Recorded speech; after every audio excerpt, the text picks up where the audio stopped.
Hello, welcome to Boobu story. ഞാൻ വായിച്ചിട്ടുള്ള ബുക്സിൽ എനിക്ക് ഒരുപാട് ഇഷ്ടപ്പെട്ട ഒരു 3 ബുക്സ് അവരെ പറ്റിയിട്ട് ഇന്ന് നിങ്ങളുടെ അടുത്ത് ഷെയർ ചെയ്യാമെന്ന് വിചാരിക്കുന്നു. അതിൽ ഫസ്റ്റ് വൺ എന്നുള്ളത് ഒരു സെൽഫ് ഹെൽപ്പ് ബുക്കാണ്. The subtle art of not giving a fuck എന്ന് പറഞ്ഞിട്ടുള്ള ഒരു ബുക്കാണ്. അപ്പോൾ ഒരുപാട് സെൽഫ് ഹെൽപ്പ് ബുക്സ് വായിച്ചിട്ടുണ്ട്. അതിൽ ഇത് ഭയങ്കര ഡിഫറെൻ്റ് ആയിട്ട് തോന്നി. കാരണം മിക്കതിലും എല്ലാം പോസിറ്റീവായിട്ട് കാണുക എന്നുള്ള രീതിയിലാണ്. ഇതിൽ ആക്ച്വലി വളരെ റോ ആയിട്ടാണ് സംസാരിച്ചിട്ടുള്ളത്. ഇപ്പോൾ നമ്മളൊരു ആഡ് കണ്ടിട്ടുണ്ടാവും, ഒന്നും ചെയ്യാണ്ടിരിക്കുന്നതും നല്ലതിനാണെന്നുള്ള രീതിയിൽ. സോ ആ ഒരു മൈൻഡിലാണ് ഈ ഒരു ബുക്കിൽ ഫുൾ കാര്യങ്ങൾ പറയുന്നത്. സോ സെൽഫ് ഹെൽപ്പ് ബുക്സ് നോക്കുന്നവർക്ക് ഈ ഒരു ബുക്ക് വളരെയധികം ഹെൽപ്ഫുൾ ആയിരിക്കും. നന്നായിട്ട് എൻജോയ് ചെയ്ത് വായിക്കാൻ പറ്റും.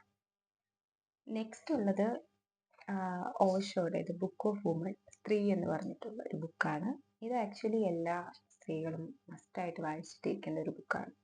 കാരണം ഇതിൽ എല്ലാ വിഷയത്തെ പറ്റി, ഒരു സ്ത്രീ അവരുടെ ലൈഫിൽ ഫേസ് ചെയ്യുന്ന എല്ലാ വിഷയത്തെ പറ്റിയിട്ടും സംസാരിച്ചിട്ടുള്ള ഒരു ബുക്കാണ്. ഇപ്പോൾ ഒരാണാണല്ലോ എഴുതിയിരിക്കുന്നതെന്ന് ഓർത്ത് വായിക്കാണ്ടിരിക്കരുത്. കാരണം ഇപ്പോൾ ഇതിൽ ഓഷോ എന്ന് പറയുന്ന ആളുടെ അടുത്ത് ക്വസ്റ്റ്യൻസ് ചോദിക്കുമ്പോൾ അതിനുള്ള ഒരു ആൻസർ എന്നുള്ള രീതിയിലാണ് ഈ ഒരു ബുക്ക് എഴുതിയിട്ടുള്ളത്. അപ്പോൾ നമ്മളെ നല്ല രീതിയിൽ ചിന്തിപ്പിക്കുകയും നമ്മുടെ തന്നെ പല ക്വസ്റ്റ്യൻസിനുള്ള ആൻസറും എല്ലാം ഈ ഒരു ബുക്കിലുണ്ട്. ഇത് മസ്റ്റായിട്ട് വായിക്കണമെന്ന് റെക്കമെൻഡ് ചെയ്യാം. പിന്നെ നെക്സ്റ്റ് ഉള്ളത് എല്ലാവർക്കും തന്നെ അറിയാവുന്ന ബുക്കായിരിക്കും, അത്യാവശ്യം നല്ല രീതിയിൽ ഫേമസ് ആയിട്ടുള്ളതും അതുപോലെ കേന്ദ്ര സാഹിത്യ അക്കാദമി അവാർഡ് കിട്ടിയ ഒരു ബുക്കാണ് Ram care of Anandi, Akhil P ധർമ്മരാജന്റെ ബുക്ക്. ഇതിപ്പോൾ സിനിമയാകാൻ പോകുന്നു എന്ന് കേൾക്കുന്നു. ബട്ട് എനിക്ക് സിനിമയാവുന്നതിനേക്കാളും ഈ ഒരു നോവൽ തന്നെയാണ് ഇഷ്ടം. ശരിക്കും ഒരു സിനിമാറ്റിക് നോവലാണ്, പക്ഷെ ഒരു സോഷ്യൽ ഇഷ്യൂവിനെയൊക്കെ റിലേറ്റ് ചെയ്തിട്ട് എഴുതിയിട്ടുള്ളൊരു നോവലാണ് ഇത്. എനിക്കിപ്പോൾ ഞാൻ ലാസ്റ്റ് ഇപ്പോൾ വായിച്ചിട്ടുള്ളൊരു ബുക്കാണിത്.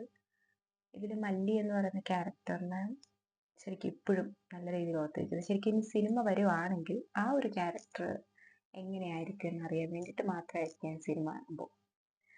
അപ്പോൾ എന്തായാലും ഇനി നെക്സ്റ്റ് വീഡിയോസിൽ ഇതുപോലെ ബുക്സിൻ്റെയും അതുപോലെ ഞാൻ കണ്ടിട്ട് എനിക്ക് ഒരുപാട് ഇഷ്ടപ്പെട്ട് റെക്കമെൻഡ് ചെയ്യണം തോന്നുന്ന സിനിമയുടെ വിശേഷങ്ങളൊക്കെ. ബൈ.